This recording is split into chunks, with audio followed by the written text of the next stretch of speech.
Good morning, Lakeside. My name is Evan Meyers. And my name is Carson Burnham. And welcome back to the 9th episode of the REM Review. Coming up, we'll take a look at a student musician here at Lakeside High School. Instruments, and I just start fiddling around.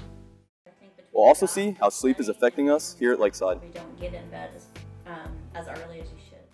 I would say And we'll go behind the scenes on a teacher-run podcast here at Lakeside.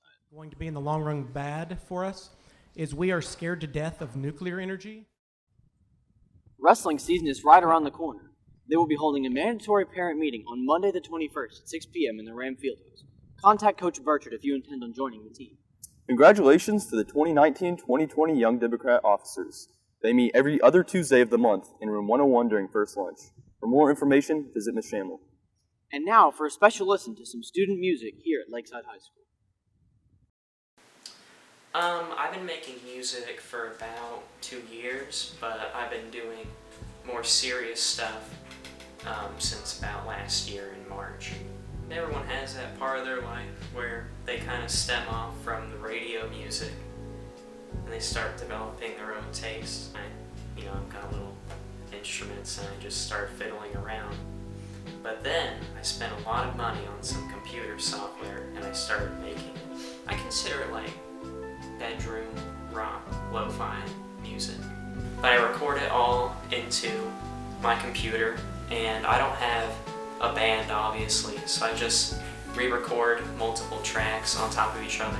Drums, bass, guitars, keys, vocals if I need them. There's 6 Stores albums that I have out, and they're not full-length albums, they're like EPs. I couldn't name them all off the top of my head, but it's just small collections of tracks I made. Carson, that sure was a bop. Sure was, Evan.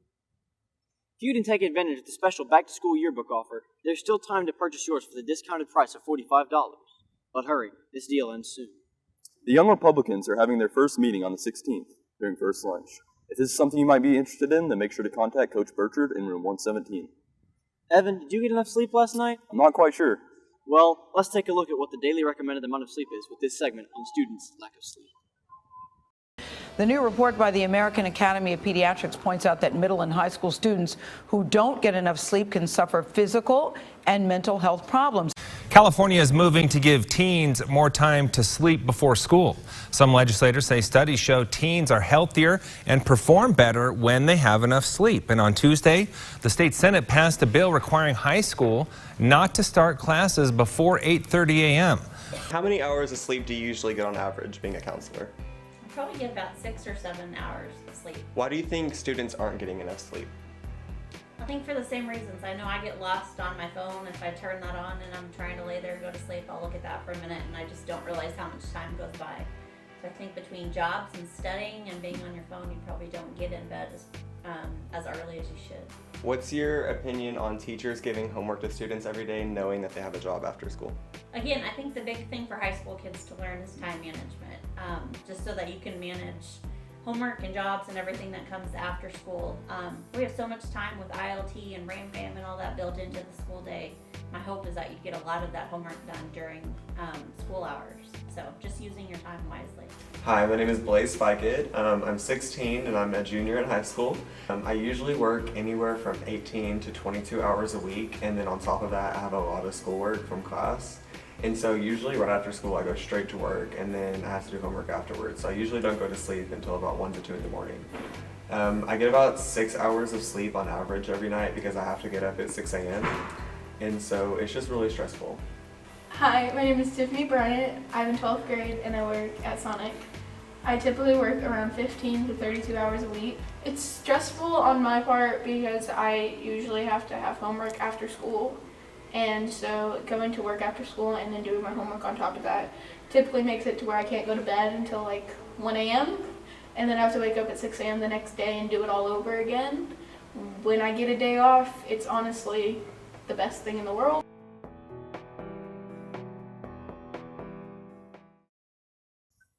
Guess I didn't get enough sleep last night. It shows. The fall season for Arkansas esports begins soon. If you're interested in participating, visit Mr. Lee in room 116. If you're still interested in joining the spring break trip to Spain and Portugal, there's still spots available. Please visit Mr. Pumphrey in room 106 for more information. Speaking of history teachers, let's take a look at History After Hours, a podcast run by Mr. Frank. Hello, everyone, and welcome to another episode of History After Hours podcast. My name is Kevin Pumphrey, and with me, as always, is Mr. Ron Franklin. I drive a long way, and so I listen to podcasts, and so we ramble in the hallway, and I thought this could be a podcast. Well, it's a little different. Like, we do one where just he and I sit together and we talk about usually current events, or maybe we have some sort of, who's the greatest person in this scenario. We'll throw questions at each other.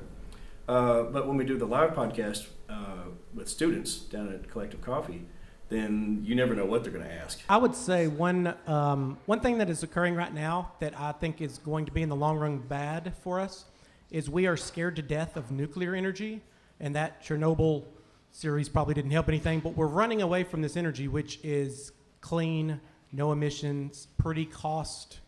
Right now, that's something we should be going towards, because the Middle East, the power that they do wage comes from oil. Whatever they come up with, whether it's a serious question or whether it's a silly question, we're going to try to answer it as well as we can, and we don't shy away from anything, really. And that spontaneity really becomes pretty cool. And I think being history teachers, too, we deal with everything. I mean, history is the study of people. So we know a little bit about, our knowledge might not be very vast in one area, but we know a little bit about everything. So hopefully we can attack most of the subjects that are thrown our ways. Although sometimes we just I don't know that one, Yeah. But usually we can make up something. What do you think the strangest thing that occurred in history? Oh my gosh. In all of human history. All right, so let me... Trump is president. I don't know if you've heard. How much longer? We're not sure. We're not sure, but that was a strange thing. That is yeah. Okay. The first Thursday of every month at Collective Coffee, we try to do a live one, although sometimes there's some obstacles there and we might have to move it a week or so. But generally, the first Thursday of every month at Collective is our live one. We try to do a weekly podcast here somewhere, if it's just me and him, or me, him, and one other person. Hopefully, we can encourage other teachers here at Lakeside to join in on the podcast, or administrators, or even students. I'd say the creepiest fact in American history is the two signers of the Declaration, the only two signers of the Declaration that also became president, that were really close, died on the same day, July 4th, on the 50th anniversary of the signing, 1826. That's the creepiest. John Adams and Thomas Jefferson. Thomas Jefferson, yeah. We're on several new platforms this year. Like, we've been on YouTube in the past, and we've had a Twitter account for a long time. We have a YouTube channel that people can subscribe to. And we've been on SoundCloud, but recently we've also we're now on Spotify. We are on Apple Podcasts, so iTunes, and then also on Google Podcasts as well. And the whole point of this podcast is just to have these conversations, to have students ask what they want to ask, for us to ramble on about current topics or whatever's in the news, but through the lens of our specific history that we teach. I've been teaching U.S. history for years and years. He's been teaching world history, so we have these kind of perspectives that we like to magnify no matter what the topic is. So hopefully we can keep this thing rolling for a little bit longer. Yeah, this is our 5th season, and it's just gotten bigger and better every single time, so we've been really pleased with how it's turned out. You have talent? Well, the Lakeside's annual talent show are now accepting auditions. These will take place immediately after school in the auditorium. See Ms. Hammond for more information in room 306.